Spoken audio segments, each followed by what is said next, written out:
요한일서는 오늘을 살아가는 우리들에게 귀한 메시지를 주고 있는 서신인데, 하나님과 그 아들과의 친밀한 사귐, 또 그 아들 안에 있는 자의 영생에 대한 확신을 주는 아주 귀한 서신입니다.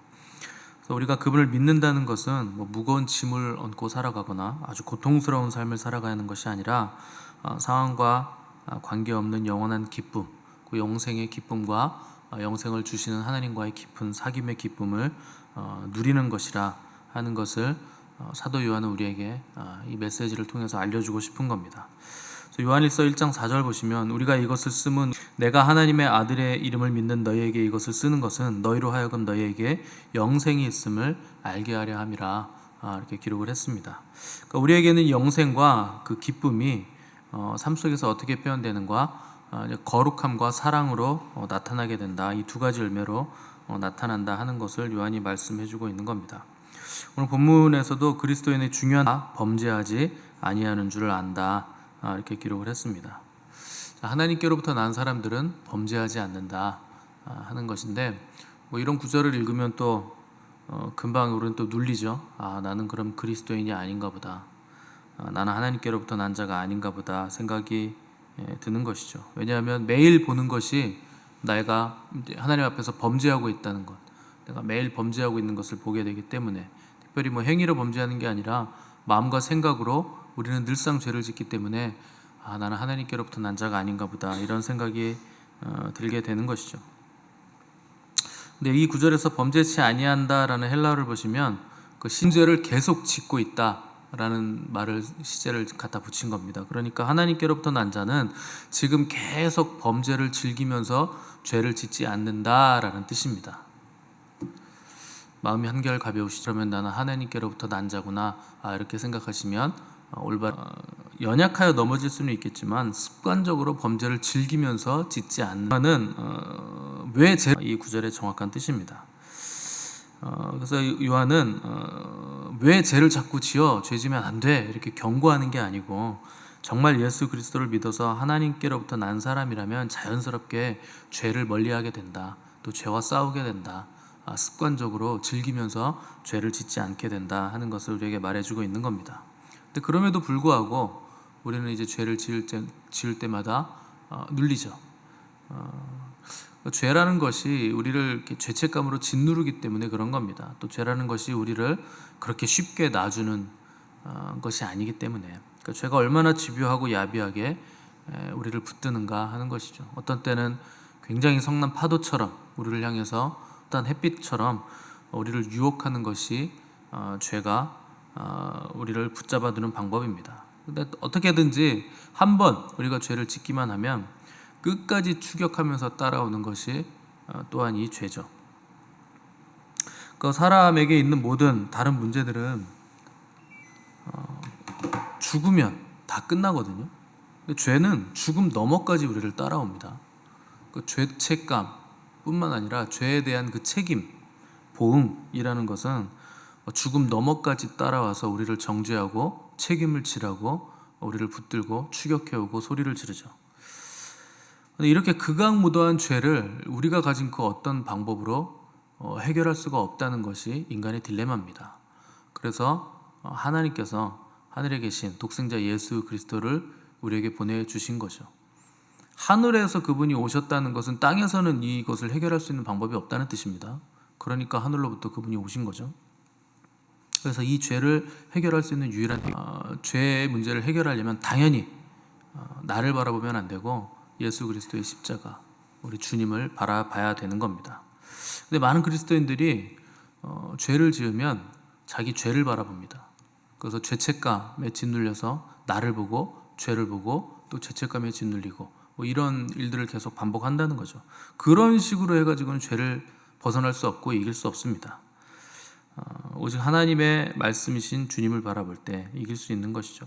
그래서 주님은 이김도 기쁨도 사랑도 다 나를 바라볼 때, 주님을 바라볼 때 다 우리에게 주시겠다는 거죠.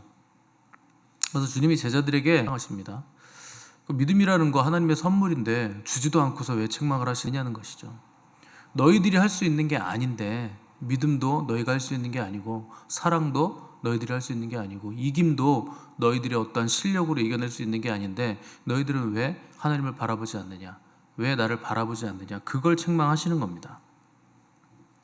그래서 우리가 주님을 바라보지 않고 죄책감을 묵상하거나 내가 죄를 바라보면서 내가 절대 저 죄는 짓지 말아야지, 그 의지를 가지고 여러분들이 강한 의지를 발휘해서 결단하신다 한들 절대 죄를 이길 수 없습니다.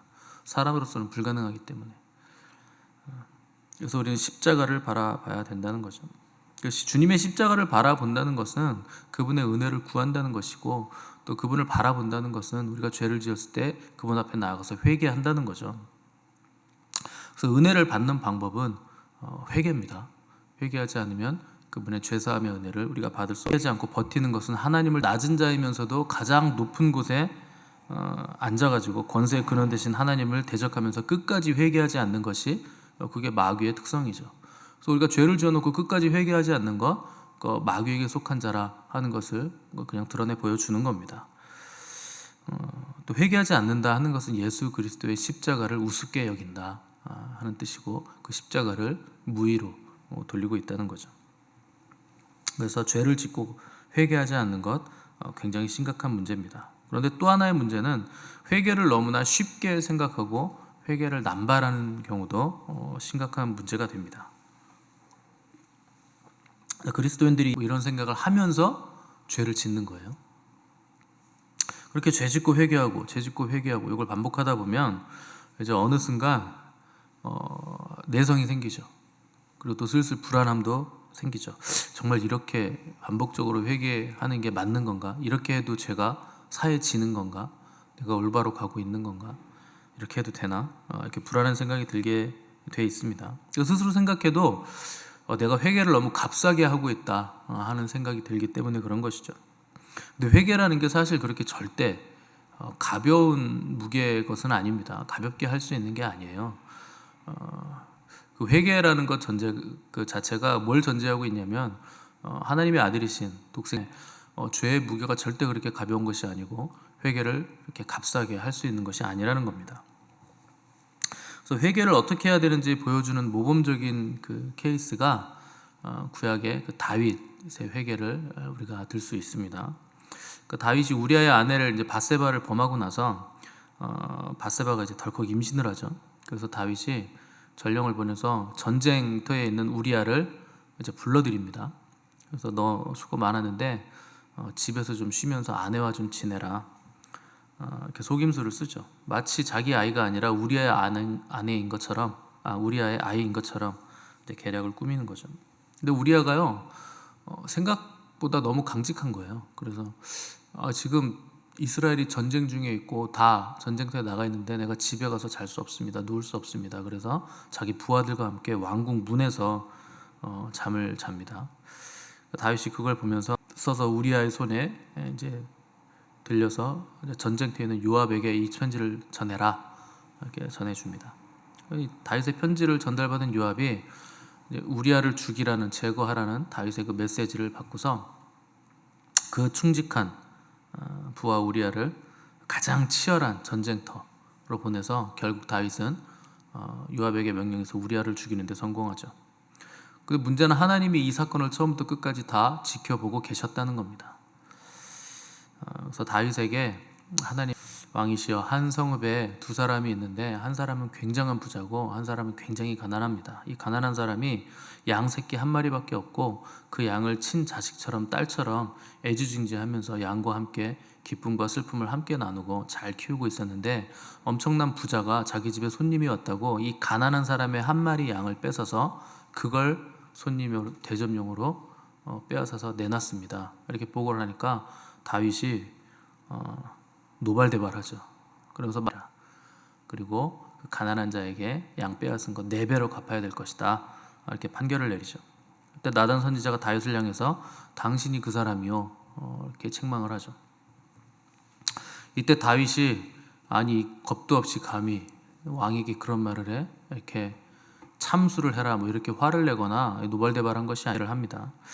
자, 고백을 했고 즉각적으로 회개를 했다는 것이죠. 다윗이 이때 회개할 때 마음을 시로 표현한 것이 그 시편 51편입니다. 한번 찾아보시죠. 성경의 가운데를 딱 여시면 거의 시편이 잡힐 겁니다.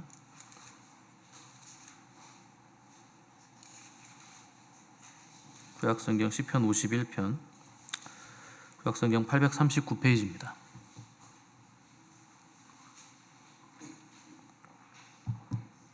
시편 51편 10절에서 17절까지 말씀 제가 읽겠습니다. 시편 성령을 새롭게 하소서. 나를 주 앞에서 쫓아내지 마시며 주의 성령을 내게서 거두지 마소서. 주의 구원의 즐거움을 내게 회복시켜 주시고 자원하는 심령을 주사 나를 붙드소서. 그리하면 내가 범죄자에게 주의 도를 가르치리니 죄인들이 주께 돌아오리이다. 하나님이여 나의 구원의 하나님이여 피 흘린 죄에서 나를 건지소서. 내 혀가 주의 의를 하리이다. 주께서는 제사를 기뻐하지 아니하시나니 그렇지 아니하면 내가 드렸을 것이라. 주는 번제를 기뻐하지 아니하시나이다. 하나님께서 구하시는 제사는 상한 심령이라. 하나님이여 상하고 통회하는 마음을 주께서 멸시하지 아니하시리이다. 아멘.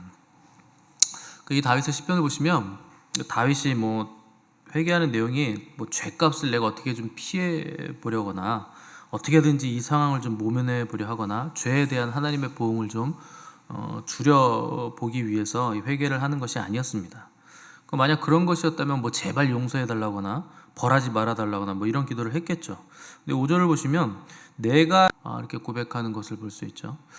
이거 단순히 밧세바 사건 이 죄 하나만 지금 고백하고 있는 것이 아니고 나는 본질상 본성상 진노의 자녀이고 죄로 인해서 완전히 망가진 존재론적인 죄된 한계를 가지고 있는 존재입니다 하는 것을 지금 다윗은 탄식을 하고 있는 거죠. 내가 죄를 지어서 지금 죄인이 됐습니다. 원래 의인이었는데 지금 내가 이 죄 때문에 죄인이 됐습니다를 고백하는 게 아니고 내가 근본적으로 죄인이기 때문에 계속 죄를 짓고 있습니다 하는 것을 다윗이 지금 고백하고 있다는 거죠.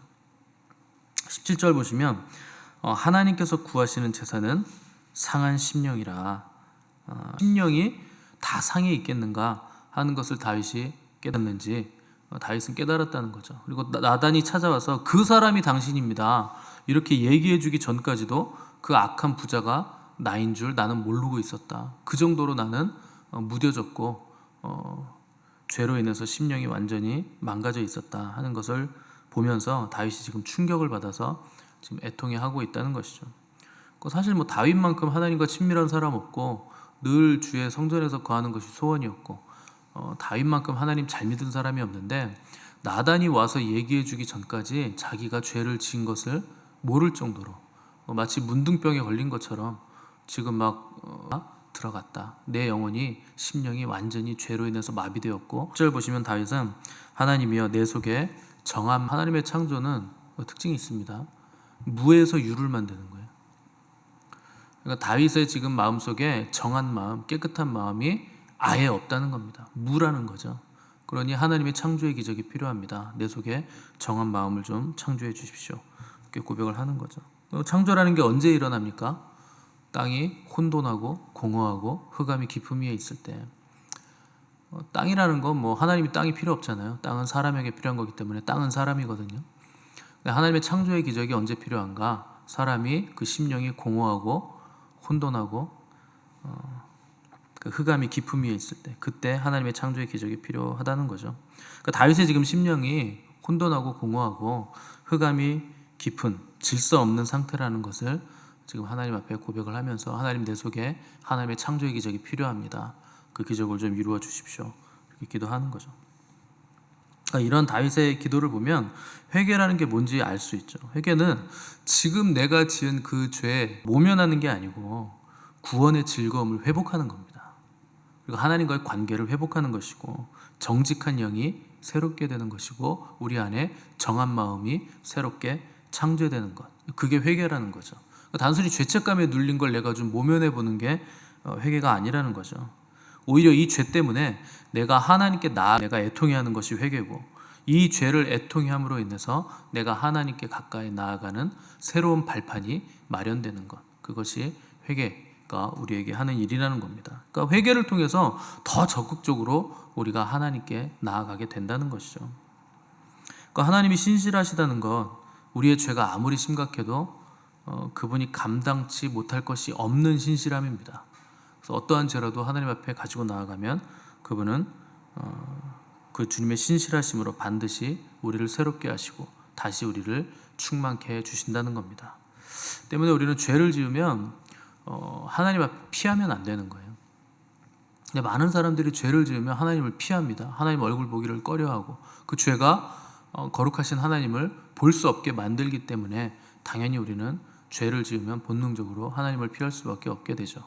그런데 구원받은 하나님의 백성들은 죄를 지을 때 오히려 더 적극적이고 전폭적으로 하나님께 뛰어들어야 한다는 겁니다. 왜냐하면 그 죄를 해결할 수 있는 방법이 누구에게 있습니까? 하나님께만 있는 거예요. 이 땅에 있는 그 어떤 것으로도, 나에게 있는 그 어떤 능력으로도 죄를 뛰어드는 것이 죄를 해결할 수 있는 유일한 방법이 된다는 겁니다.